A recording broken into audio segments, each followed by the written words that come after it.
The day Brielle Thornwick decided my family's century-old lake belonged to her precious son was the day she picked a fight with the wrong rancher. 6 a.m. 3 police cruisers screaming up my drive, gravel exploding under their tires like machine gun fire. The smell of diesel exhaust mixing with morning coffee still warm in my hands. And there's this HOA president bitch filming me from her pristine Range Rover, practically salivating as cops surround my porch. She'd called them on me for trespassing on land my great-grandfather homesteaded in 1887. Her Instagram influencer son had been charging strangers $200 to fish my private lake, the same water where my grandmother's ashes rest. Then Mama Karen whipped out forged documents claiming I was illegally blocking community access. But Brielle made one fatal mistake. She had no clue I controlled the budget for every service keeping her perfect little subdivision running. Drop a comment. Have you ever wanted to completely destroy someone who tried to steal from your family? And tell me where you're watching from. I love seeing my ranch family spread across the country. My name's Garrett Holloway, and this is the story of how a suburban HOA president tried to steal my family's soul and learned why you never mess with a rancher who knows his rights.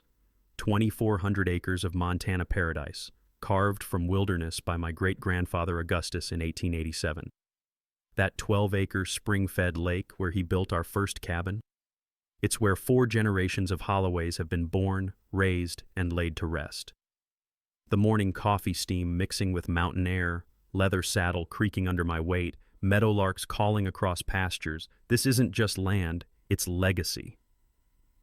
When Grandma Eleanor passed 3 years back, we scattered her ashes at sunset where she used to shell peas while watching grandkids swim.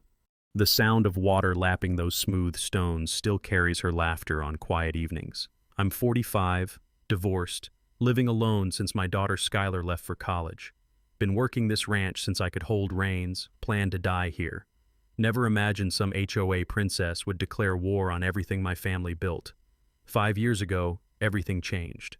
Developer bought the adjacent section, promised rural harmony while cramming 200 McMansions onto postage stamp lots, called it Whispering Pines Estates. Like an idiot, I signed their emergency vehicle access easement just being neighborly. That's when Brielle Thornwick slithered into my life like a designer-dressed rattlesnake. Late 40s, blonde highlights costing more than my monthly feed bill, driving a Range Rover that's never seen actual dirt. Real estate agent married to some bank VP, the kind who pronounces agriculture like it's a communicable disease. Her complaints started immediately. Cattle smelled disrupting dinner parties. My native grasses were unsightly from her kitchen window. Could I mow them down, make things more professional? I laughed. Big mistake. Then precious son Tucker discovered my lake. 22-year-old Instagram influencer with the work ethic of roadkill started bringing friends for content creation, and I use that term loosely. Diesel trucks rumbling down my access road at dawn, beer bottles glinting in cattails, electronic music drowning out bird songs that predated his entire bloodline. But tolerance became trespassing. Trespassing became business. Professional cameras, buzzing drones, Tucker charging $300 for exclusive Montana wilderness access, posted about my family's private lake like he'd inherited it from his great-great-grandfather. The stench of entitlement was worse than fresh manure. That's when Brielle played her trump card, or thought she did. Evening knock, manila folder, that patronizing smile that makes skin crawl. Garrett, I've done historical research. Her voice dripped fake concern. Original homestead papers included recreational water rights for township residents. She spread photocopied documents across my kitchen table, pointing at official county clerk stamps with manicured claws. We must respect community traditions. I'd read enough legal documents over the years to spot amateur forgery. Her papers referenced Whispering Pines Township cute, except her subdivision didn't exist until 2019. My great-grandfather's homestead predated it by 132 years, but I also remembered my grandfather's advice. When someone shows you fake papers, let them think you're falling for it while you gather evidence of their fraud. I'll need to review these with my attorney, I said, photographing every page. Her smile faltered. Surely that's unnecessary. We're all neighbors here. The coffee in my cup had gone cold. Outside, cattle settled for the night, their lowing carrying across land my ancestors bled to build. I was looking at a woman sitting in my kitchen, surrounded by 4 generations of memories, trying to steal our most sacred place with fabricated documents. But Brielle had made her first critical error. She thought kindness meant weakness. She thought rural meant stupid. She thought some country rancher wouldn't know how to fight back.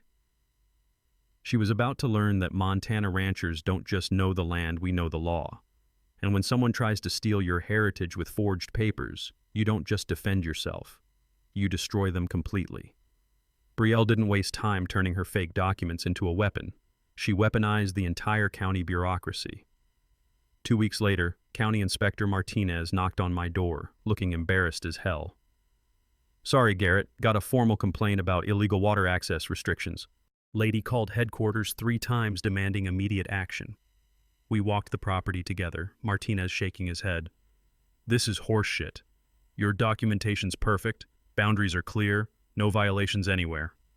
But he still had to file the official report. "She's creating a paper trail, making this look like an ongoing dispute. Smart, actually.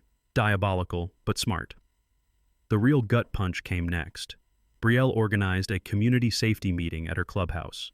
15 neighbors showed up, mostly newcomers who'd never stepped foot on actual ranch land. Brielle stood at the front with poster-sized aerial photos, pointing like she was briefing generals for war. "This man's cattle are contaminating our children's watershed," she declared, voice dripping with maternal concern. "His increasingly aggressive behavior toward families using traditional recreational areas suggests serious mental instability. We moved here for peaceful rural living, not to be terrorized by some feudal rancher who thinks he owns the entire valley." The lies burned, but the financial rumors cut deeper. Whispers that inheritance taxes had broken me, that the ranch was failing, that I'd sell to developers within months. In ranch country, suggesting a man can't pay his bills is character assassination. Time to fight back. My grandfather always said the best defense against liars is overwhelming documentation. So I hired the county's top surveyor, Martinez's brother-in-law, for GPS boundary mapping. $800 well spent when those satellite coordinates revealed Brielle's pristine fence encroached 3 feet onto my land for 200 yards. Next came the security cameras. 8 high-definition units with night vision and cloud backup, covering every inch of lake access. The sound of steel posts hitting Montana hardpan with the post hole digger felt like drum beats before battle. But I also remembered reading about adverse possession laws during my divorce proceedings, how continuous trespassing for 5 years can actually create legal property claims. Every day I let Tucker's circus continue was potentially giving away my rights. The cameras would document everything, but more importantly, they'd prove I was actively defending my land. Within days, they caught pure gold. Saturday morning, Tucker arrived with a full film crew lights, boom mics, catering truck. They were shooting an energy drink commercial featuring authentic Montana wilderness. The audio was priceless. Tucker telling the director, "Yeah, this is my family's lake. Been coming here since I was a kid." Complete bullshit. Kid was born in Phoenix, moved here 5 years ago, but reviewing more footage revealed something that made my blood freeze. Tucker wasn't just lying about ownership, he was running a full commercial operation. His Instagram had exploded to 50,000 followers after that viral Hidden Paradise video. Now dozens of wannabe influencers were paying him $300 each for exclusive Montana lake access. Cars lined the county road every weekend. Strangers trampled through my pastures, leaving trash and disturbing cattle. The stench of abandoned camping gear mixed with pine needles. Broken beer bottles glittered like landmines in grass where my livestock grazed. My prize bull Augustus, named for my great-grandfather, stopped eating normally. Cattle stress from constant human intrusion was affecting the entire herd. These weren't just weekend photographers. This was industrial-scale exploitation of my family's most sacred ground. Then came the mini-twist that changed everything. Tucker's latest Instagram post showed him building a rustic fishing dock at his family's traditional spot. Except he'd built it on my property, without permission, charging clients extra for the authentic experience. The time-lapse video had 30,000 likes and counting. But I had every second of that construction on camera, plus audio of Tucker explaining his profit margins to the film crew, commercial trespassing, property damage, fraud, all documented with his own narration. That evening, sipping whiskey on my porch while cattle settled for the night, I realized Brielle had made a fundamental miscalculation. She thought some country rancher wouldn't know how to fight suburban warfare. She assumed rural meant stupid, that I'd roll over for her fake documents and crocodile tears. She was about to learn that Montana ranchers don't just know land and livestock. We know law, politics, and how to turn documentation into destruction. Her son's social media empire was built on stolen foundation, and foundations can crumble faster than they're built, especially when you control the demolition. Brielle's next move proved she'd learned nothing from watching her son's documentation disaster unfold on my security cameras. 3 neighbors knocked on my door the following Tuesday, the Hendersons, Patels, and some new family whose name I never caught. They looked uncomfortable as hell, shuffling their feet like kids forced to apologize. "Garrett, we're filing a joint nuisance complaint," Henderson mumbled, not meeting my eyes. "The HOA says cattle operations violate our subdivision's rural residential harmony standards." I'd known Henderson for 3 years. Decent guy, helped me round up strays when they wandered onto the county road. But Brielle had gotten to him somehow. "What exactly is the nuisance, Bob?" "Well, the smell and the noise. Early morning cattle sounds disturbing our property values." Property values. There it was. Brielle had convinced them my ranch, which predated their subdivision by over a century, was somehow damaging their investment. The woman was building a legal attack from multiple angles, creating the appearance of widespread community opposition. But her real escalation came 3 days later, and it was pure, genius-level manipulation. I was checking fence lines when my phone buzzed. Sheriff's dispatch. "Domestic disturbance call, possible threats of violence." My stomach dropped. The address was mine. Deputy Collins arrived within minutes, body camera rolling, looking tense. "Garrett, got a call about you threatening a neighbor. Lady says you became aggressive during a property discussion, implied physical violence." "Which lady?" "Brielle Thornwick. Says you told her to stay off your land or else." Made threatening gestures. I almost laughed. Almost. Because Collins was serious. And in today's world, accusations stick even when they're complete fabrications. But I remembered something my attorney had drilled into me during the divorce. Always stay calm with law enforcement. Never get defensive. And if you have evidence, present it professionally. "Deputy, I've got security cameras covering every inch of my property. When exactly did this alleged threat occur?" Collins checked his notes. "Yesterday, approximately 4 p.m., near your eastern fence line." I pulled out my phone, opened the cloud storage app. "Let's take a look." The footage was beautiful. Brielle approaching my fence, me explaining property boundaries while standing 15 feet away, speaking in normal conversational tones. Her screaming at me about rural terrorism and threatening the community. Me walking away without raising my voice or making any gestures remotely resembling threats. Collins watched the whole thing, shaking his head. "Ma'am clearly has issues with the truth," he made notes in his report.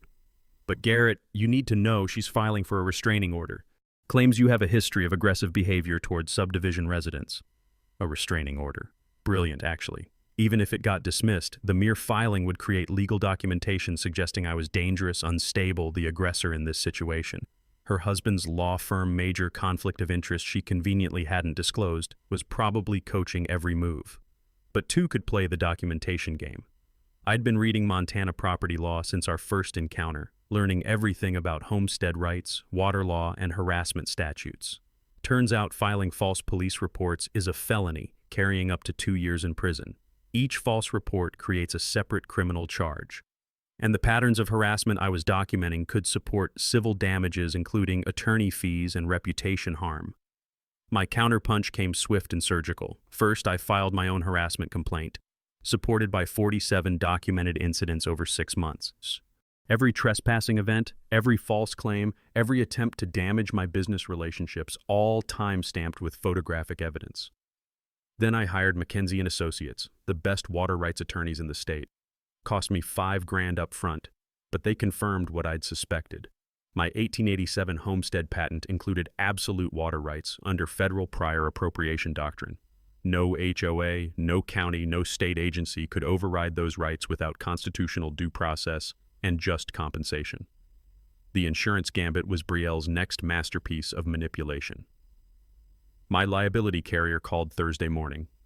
Mr. Holloway, we've received a claim regarding your property creating an attractive nuisance. The HOA is demanding you pay for additional security patrols around their subdivision, plus they want a community access easement to your lake. They're threatening a lawsuit unless you comply.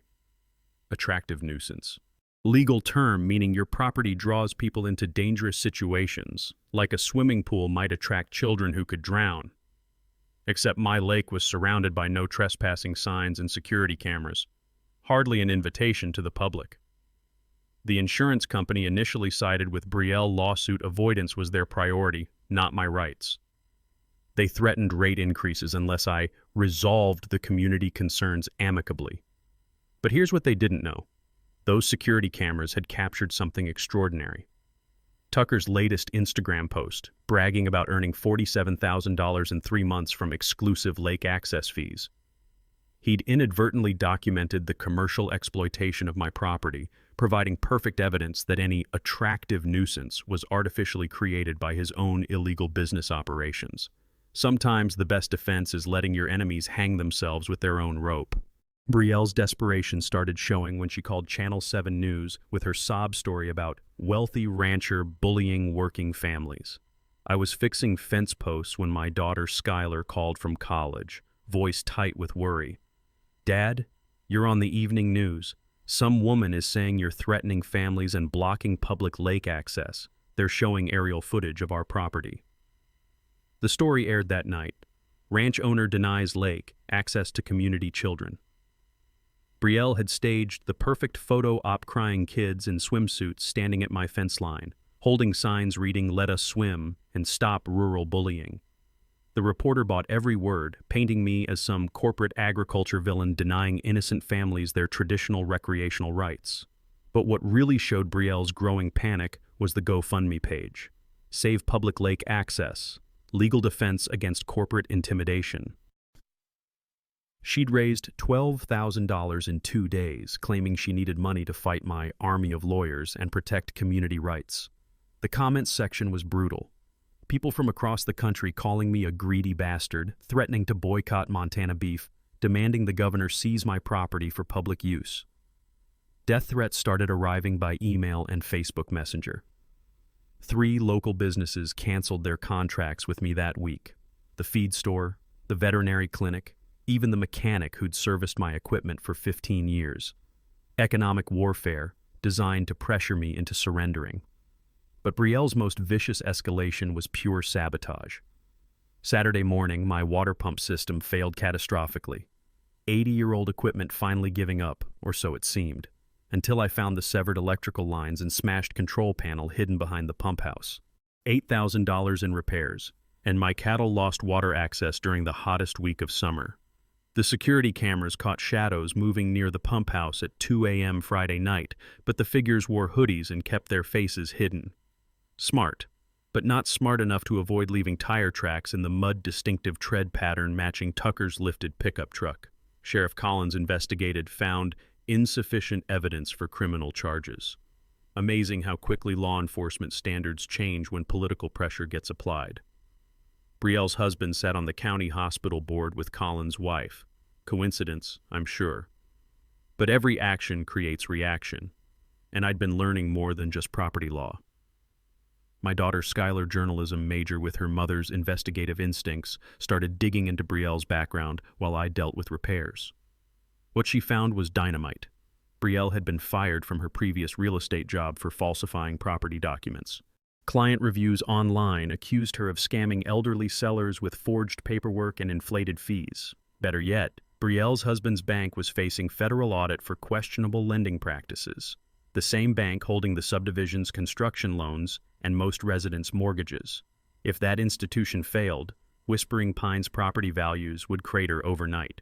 Meanwhile, Tucker's Instagram empire was generating its own destruction. His Free the Lake party invitation went viral. 200 confirmed attendees for a peaceful protest to reclaim community water rights.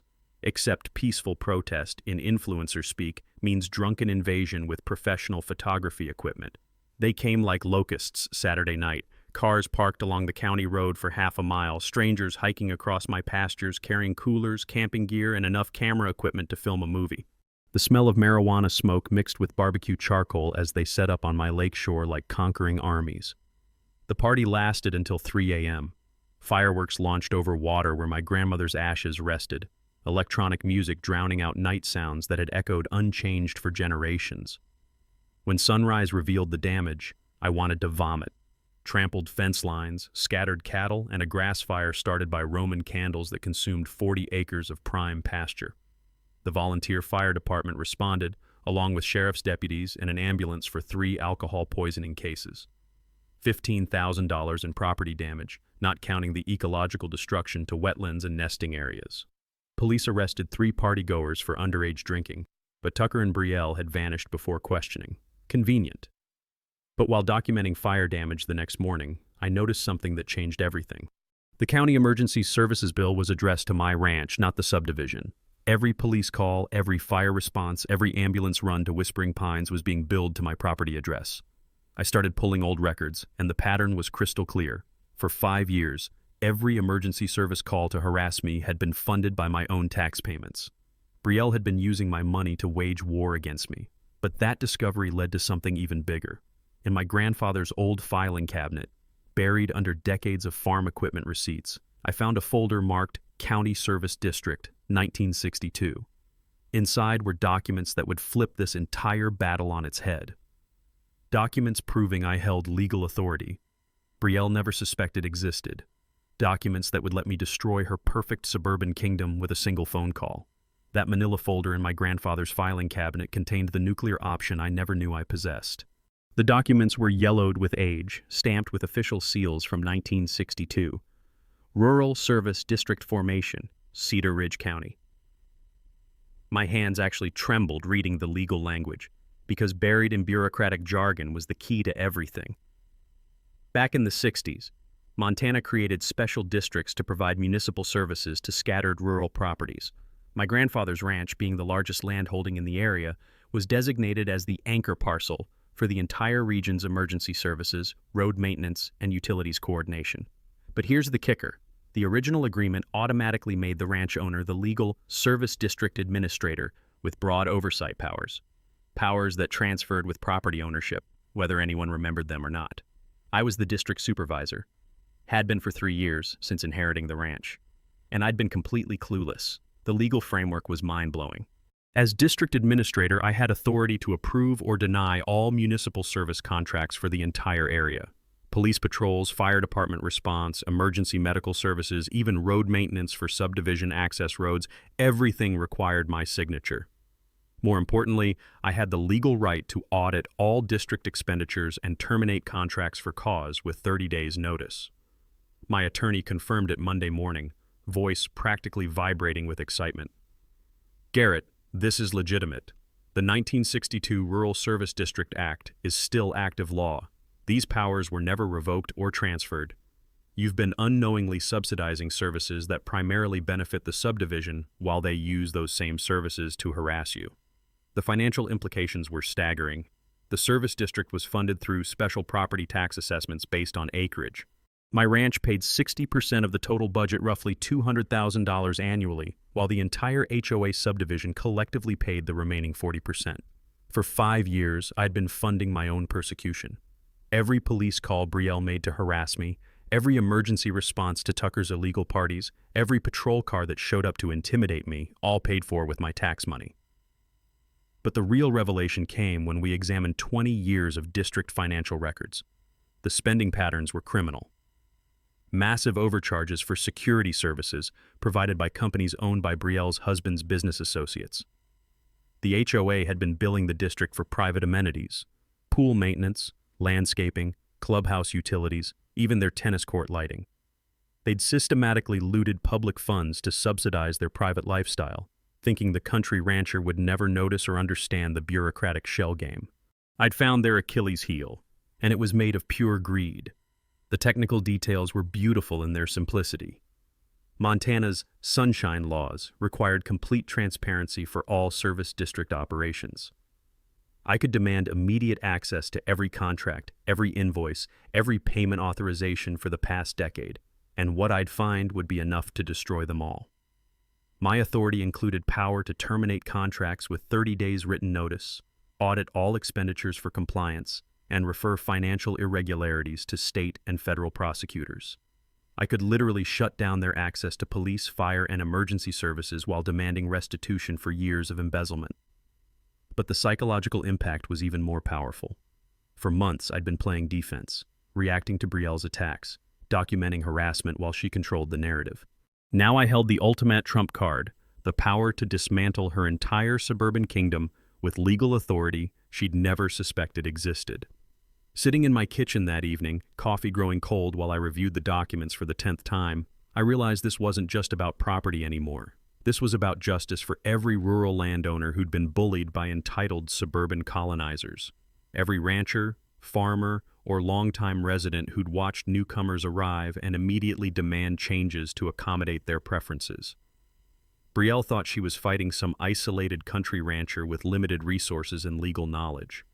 She had no idea she'd picked a war with someone who literally controlled the infrastructure keeping her perfect community functioning. The service district administrator had been asleep for 3 years. Time to wake up and exercise some long overdue authority. Time to teach an HOA president that rural doesn't mean powerless. It means connected to systems of law and governance that predate her subdivision by generations. Monday morning, I called an emergency meeting with my newly assembled war council, attorney, accountant, and one very excited journalism major daughter who'd driven down from college for this. Mackenzie and Associates conference room smelled like leather and old law books, the kind of place where fortunes get made and lost with pen strokes. My attorney, Sarah Mackenzie, spread the service district documents across the mahogany table like battle plans. Garrett, these powers are extraordinary. You can terminate every municipal service contract with 30 days notice, but we need to be surgical about this document everything, follow proper procedures, make it impossible for them to claim procedural violations. My accountant friend, Pete Morrison guy, who'd helped me through the divorce and ranch inheritance, was already deep in financial records, calculator clicking like machine gun fire. Jesus Christ, Garrett, look at these numbers. They've been billing the district $400,000 annually for enhanced security services. Market rate for actual patrol coverage would be maybe $80,000. But the smoking gun was Tucker's own social media documenting his illegal income. $47,000 in 3 months charging for lake access, plus another $32,000 from corporate sponsorships using my property as backdrop. All documented with timestamps, geolocation data, and his own narration about profit margins.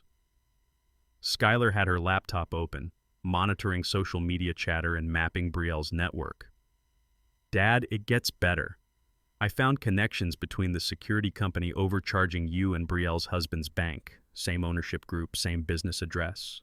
They've been running a kickback scheme through municipal contracts. The strategy emerged over strong coffee and Montana determination. 3 phases, each designed to apply maximum pressure while maintaining legal high ground. Phase 1, formal notification. I'd exercise my authority as district administrator to demand immediate audit of all financial records, notify all parties of pending contract reviews, and establish my legal standing before taking action. Phase 2, systematic service termination. Non-essential services would be cut first. The expensive security patrols, emergency landscaping services, special event coordination. Let them feel the financial pressure while maintaining essential safety services. Phase 3, public confrontation at the scheduled HOA meeting with full media documentation of the corruption evidence. Maximum embarrassment, maximum legal exposure, maximum community impact. Sarah explained the sunshine laws that would protect us. Every service district meeting must be open to public, all financial records accessible under Freedom of Information Act. Montana's transparency requirements are some of the strongest in the nation. They can't hide behind closed doors once you start demanding answers. But I also remembered reading about civil forfeiture laws during my research. Property and assets used in commission of crimes can be seized by authorities. If we could prove Tucker's truck was used to transport equipment for trespassing operations, or that Brielle's house was purchased with embezzled funds, we might recover damages beyond simple restitution. The timeline was critical. Tucker's biggest Instagram event was scheduled for 3 weeks out, some wilderness challenge, sponsored by energy drink companies, expecting 500 participants at his lake. perfect opportunity to document massive commercial trespassing while demonstrating the need for immediate action. Pete would complete forensic audit of 10 years' worth of service district spending, identifying every questionable transaction. Sarah would prepare civil lawsuits for fraud, defamation, and conversion while filing criminal referrals with state and federal prosecutors. Skylar would coordinate with that investigative journalist interested in HOA abuse stories, timing media coverage for maximum impact. But we also needed allies. Montana politics runs on relationships, and Brielle's husband's bank connections meant we needed support from people with real influence. The breakthrough came from unexpected quarters. My neighbor Chuck Morrison, Pete's cousin, whose family had ranched here since the 1920s, mentioned that County Commissioner Janet Torres was looking for re-election issues that would resonate with rural voters. Janet's been getting pressure from developers wanting to change agricultural zoning, Chuck explained. She'd love to have a high-profile case proving she stands with longtime families against suburban manipulation. Environmental groups were another natural ally. The Montana Wilderness Society had been monitoring social media damage to pristine ecosystems, documenting how Instagram tourism was destroying fragile habitats. My Lake's commercialization fit their narrative perfectly. Even some subdivision residents were growing tired of Brielle's drama. 3 families had approached Chuck privately, complaining about emergency assessments and questioning HOA financial management. They'd support transparency and accountability, especially if it reduced their fees. The psychological preparation was crucial too. This wasn't just about winning anymore, it was about setting precedent for rural property rights across the state. Every rancher, farmer, and longtime resident facing similar pressure would be watching how this played out. As we wrapped up the meeting, Sarah handed me a thick folder of legal documents. "Garrett, you're about to become very famous. This case will be studied in law schools. Make sure you're ready for that level of scrutiny." Walking out to my truck, breathing mountain air that carried scents of pine and possibility, I realized something fundamental had shifted. For months, I'd been reacting, defending, documenting harassment while Brielle controlled the narrative. Now I held the weapons. Time to go on offense. My opening gambit arrived via certified mail on Tuesday morning. A formal letter to the HOA board announcing my authority as Rural Service District Administrator and demanding immediate financial audit of all municipal contracts. The letter was surgical in its precision. Effective immediately, all service district expenditures require administrator approval. Any unauthorized use of public funds for private subdivision amenities constitutes embezzlement under Montana Criminal Code Section 45-6-316. You have 30 days to provide complete financial records or face service termination proceedings. I copied the county commissioners, state attorney general, local media, and the FBI's white-collar crime division. Overkill? Maybe, but I wanted everyone watching when the dominoes started falling. Brielle's panic response was immediate and spectacular. Within hours, she'd called an emergency HOA meeting for that evening. The email to residents was pure hysteria. Urgent. Rancher threatens community safety. Emergency action required. She claimed I was making terrorist threats against their basic services, endangering children and elderly residents through rural extremism. But her real desperation showed when she contacted the governor's office. According to my source in county administration, Martinez's wife worked there. Brielle had actually tried to file a domestic terrorism report, claiming I was using infrastructure control to threaten community survival. The governor's staff apparently laughed her out of the building. Meanwhile, she hired Pinnacle Crisis Management, a Seattle PR firm specializing in reputation damage control. Cost the HOA $37,000 for a 2-week engagement, paid from community funds without board approval, just added embezzlement to her growing list of crimes. The smear campaign launched immediately. Fake social media accounts popped up across platforms, posting negative reviews of my ranch, claiming I mistreated animals, polluted waterways, and threatened neighbors.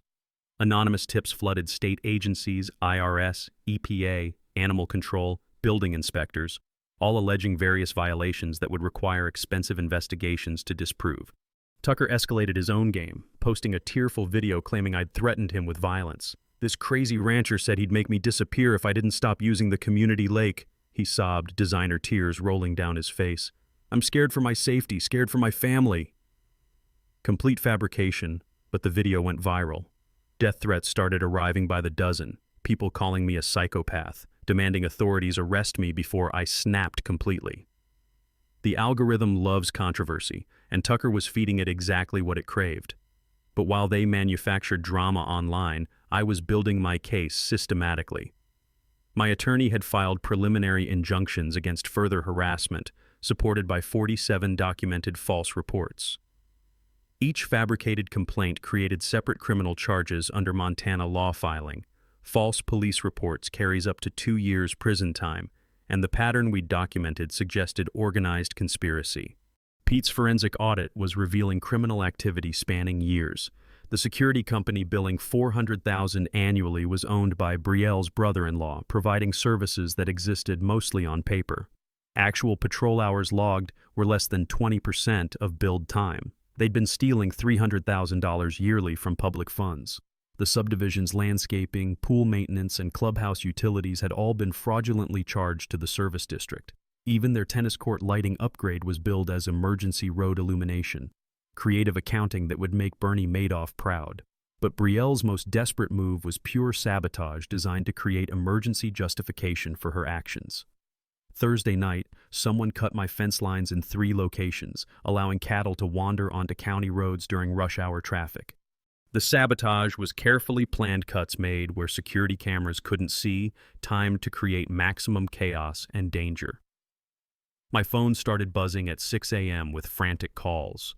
40 head of cattle scattered across Highway 93, causing traffic delays and near accidents. Sheriff's deputies, highway patrol, and emergency services scrambling to contain the situation. $12,000 in emergency roundup costs, plus liability exposure for any accidents. Anonymous call to dispatch claimed I'd deliberately released dangerous animals in retaliation for community opposition to my terrorist demands. Perfect narrative to support Brielle's claims about my mental instability. But my security upgrade included motion sensors along fence lines and infrared cameras at blind spots. We caught everything: Tucker's lifted pickup truck, 3 figures in hoodies, the deliberate sabotage of fence posts designed to fail under pressure. Better yet, audio recordings captured their conversation. "Make it look like the crazy rancher lost his shit," one voice said. "Brielle wants this to look like he's dangerous." Sheriff Collins finally had undeniable evidence of criminal conspiracy. Tucker's friends were arrested within hours, charged with criminal mischief, reckless endangerment, and conspiracy to commit property damage. Tucker avoided arrest by claiming he wasn't present, but his truck's GPS data told a different story. Brielle's final desperate move was calling a town hall meeting, claiming ranch operations threatened community survival and demanding county intervention through eminent domain proceedings. She had no idea she was walking into her own public execution.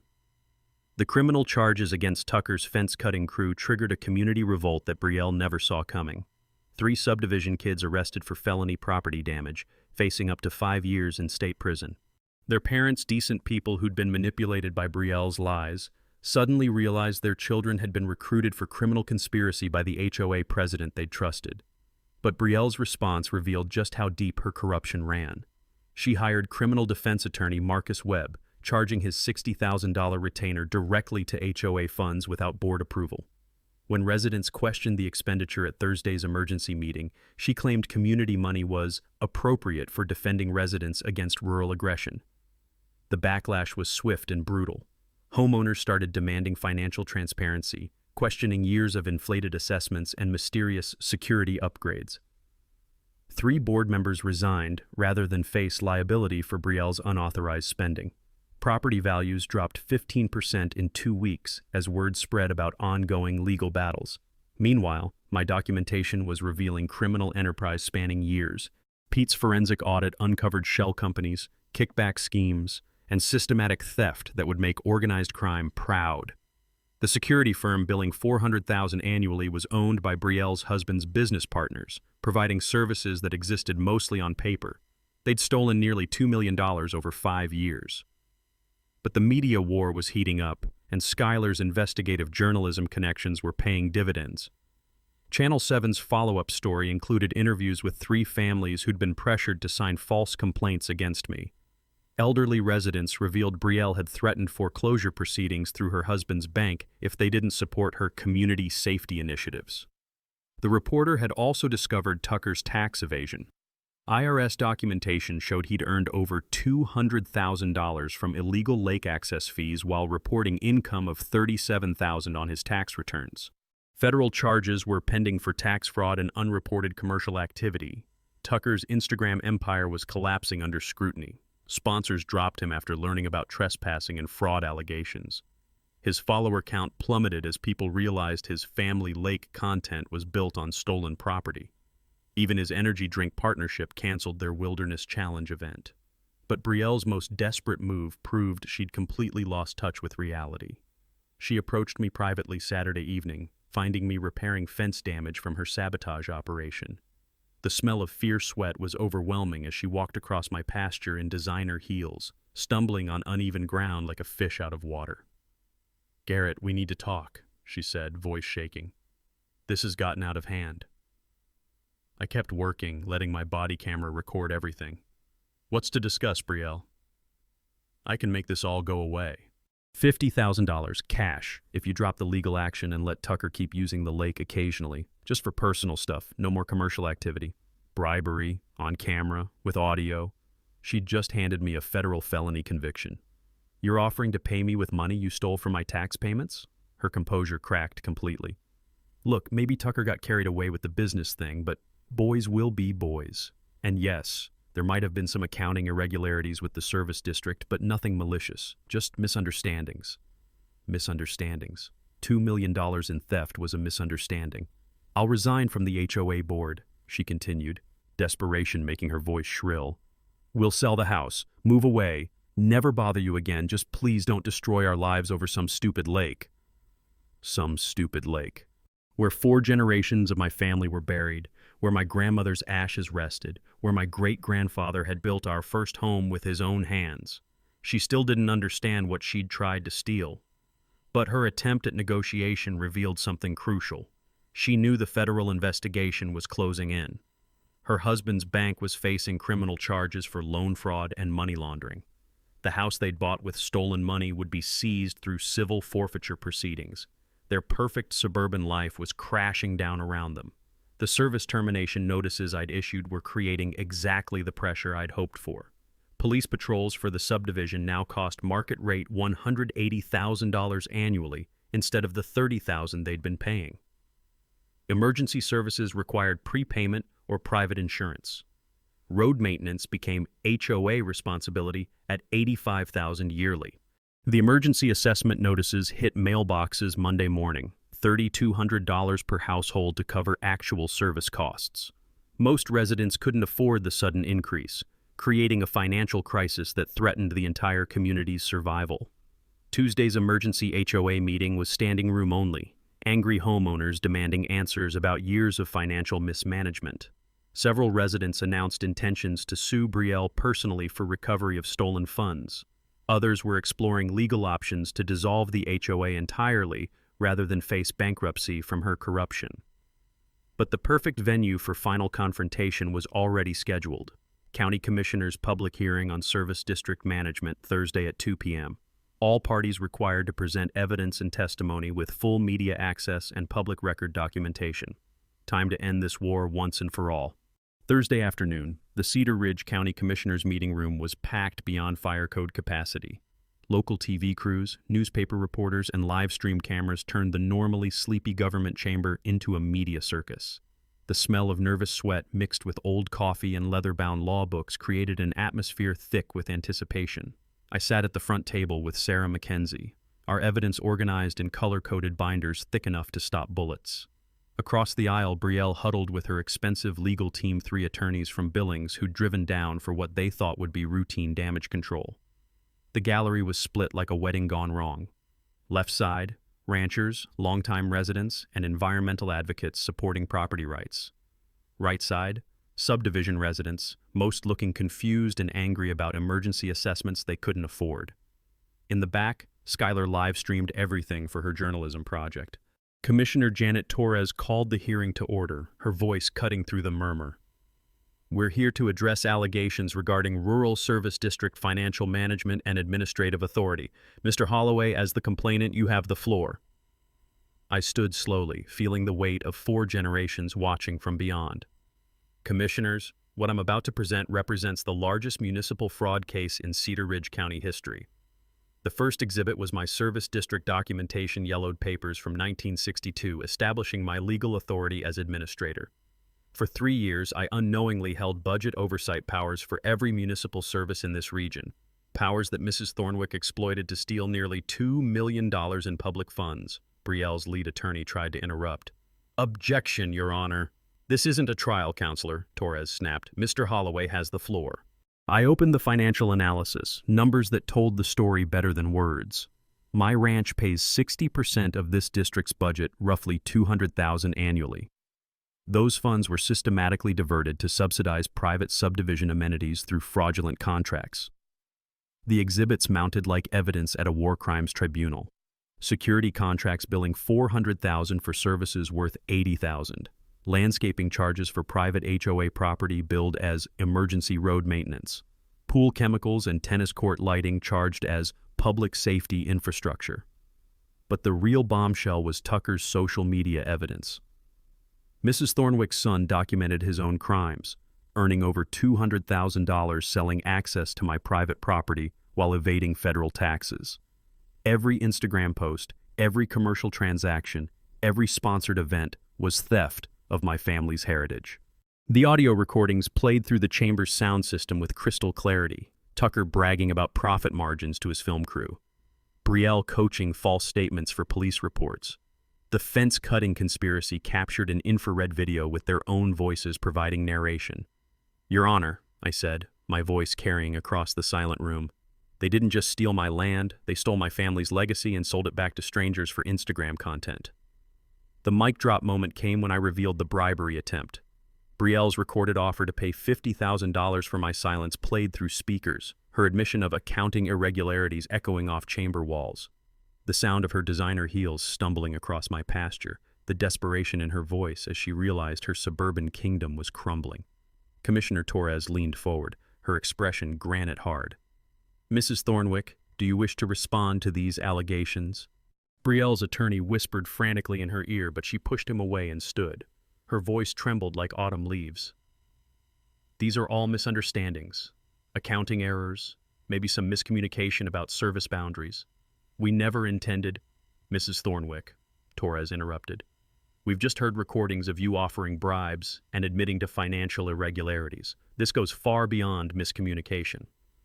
The community testimony was devastating. Chuck Morrison described similar harassment attempts on neighboring ranches. 3 elderly subdivision residents testified about pressure tactics and foreclosure threats. Environmental scientist Dr. Rebecca Martinez documented ecological damage from commercial lake exploitation, showing before and after photos that made people gasp. But the most powerful moment came from an unexpected source. Margaret Henderson, the neighbor who'd been forced to sign false complaints, stood with tears streaming down her face. "We trusted her," Margaret said, voice breaking. "Brielle said Garrett was dangerous, that our property values would collapse if we didn't act. She threatened foreclosure through her husband's bank if we didn't support her. We were terrified." The commissioners voted unanimously on every motion. Terminate all HOA service contracts pending investigation, refer financial irregularities to state and federal prosecutors, support my authority as district administrator, and commend my efforts in exposing municipal corruption. Sheriff Collins announced criminal investigations into embezzlement, conspiracy, tax evasion, and filing false reports. The FBI's white-collar crime unit was taking over financial aspects. Tucker faced federal charges for tax fraud and commercial trespassing. As media swarmed the exits, Brielle tried to escape through a side door, but faced angry subdivision residents demanding answers about their emergency assessments. Her perfect suburban facade had crumbled in 2 hours of documented truth. The headline in Friday's paper said it all. HOA president arrested in massive fraud scheme, rural service district corruption exposed. 6 months later, justice tasted like morning coffee on my porch, watching sunrise paint the lake where my family's legacy would never again be threatened. Brielle got 18 months in federal prison and $400,000 in restitution. Tucker received community service, 5 years probation, and a lifetime ban from monetizing social media content. His 3 fence-cutting accomplices served 6 months county jail plus restitution for property damage. The civil lawsuit settlement was even sweeter, $500,000 in damages, plus seizure of Tucker's truck and camera equipment used in trespassing operations. Brielle's house sale proceeds went into escrow, and her husband's bank collapsed under federal investigation, taking their remaining assets with it. But money wasn't the real victory. The real victory was justice. The new HOA leadership publicly apologized at a packed community meeting, establishing the Holloway Accord formal recognition of historic ranch operations and permanent protection against future interference. They replaced Brielle's cronies with decent people who understood that rural communities work through cooperation, not colonization. Tucker's lake access was permanently banned by court order, with violations carrying automatic felony charges. Commercial activity on my property became a federal crime punishable by up to 10 years imprisonment. The ecosystem started recovering immediately. Waterfowl returned. Invasive weeds planted by Instagram tourists began dying off, and the natural balance my great-grandfather had protected was restored. I established the Rural Heritage Protection Fund with recovered money, providing legal assistance to landowners facing similar HOA abuse. Within 6 months, we'd helped 47 families across Montana defend their property rights against suburban colonizers. The fund grew to over $2 million as donations poured in from ranchers, farmers, and rural residents nationwide who'd survived their own battles with entitled developers. The scholarship program for agricultural students became my personal pride. 12 kids from ranch families received full college funding in the first year, with priority given to those studying land management, environmental science, and agricultural law. Skylar changed her major to investigative journalism, inspired by our fight and determined to expose rural injustice wherever she found it. But the broader impact exceeded everything I'd hoped for. Montana's legislature passed the Rural Property Rights Protection Act, strengthening oversight of service districts and requiring transparency in municipal contracting.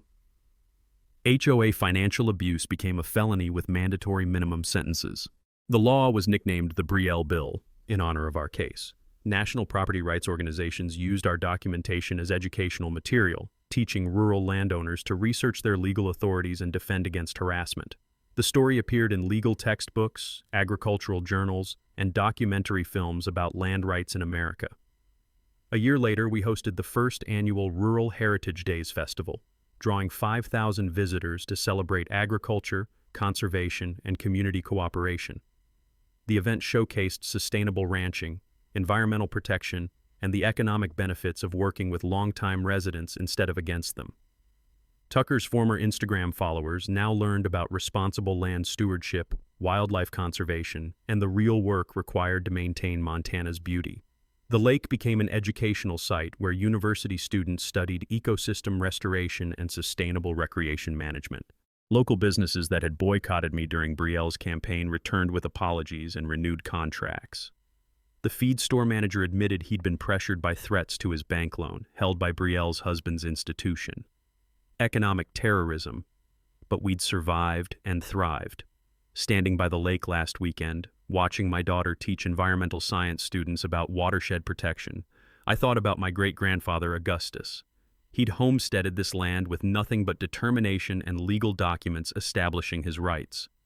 A century later, those same documents had protected his legacy against suburban colonizers who thought money and political connections trumped law and justice. The water lapped against stones where Grandma Eleanor's ashes rested, carrying memories and wisdom forward to new generations. Meadowlarks called across pastures where cattle grazed peacefully, no longer stressed by Instagram tourists and commercial exploitation. Sometimes bullies pick fights they can't win. My grandfather always said the land teaches patience, but it also teaches justice. When someone tries to steal your heritage, you don't just fight back. You make sure they can never do it to anyone else. Drop a comment about your own HOA nightmare. You might be sitting on more power than you think. And smash that subscribe button, because next week I'm sharing how a retired teacher took down an entire corrupt school board with nothing but a calculator and public records requests. The land endures. Justice prevails. And Montana ranchers don't back down from bullies who mistake kindness for weakness. Another day, another HOA drama wrapped up. If this story made you shake your head or fist pump in victory, smash that like button, share your own HOA experience below, and subscribe so you'll never miss another battle in the burbs.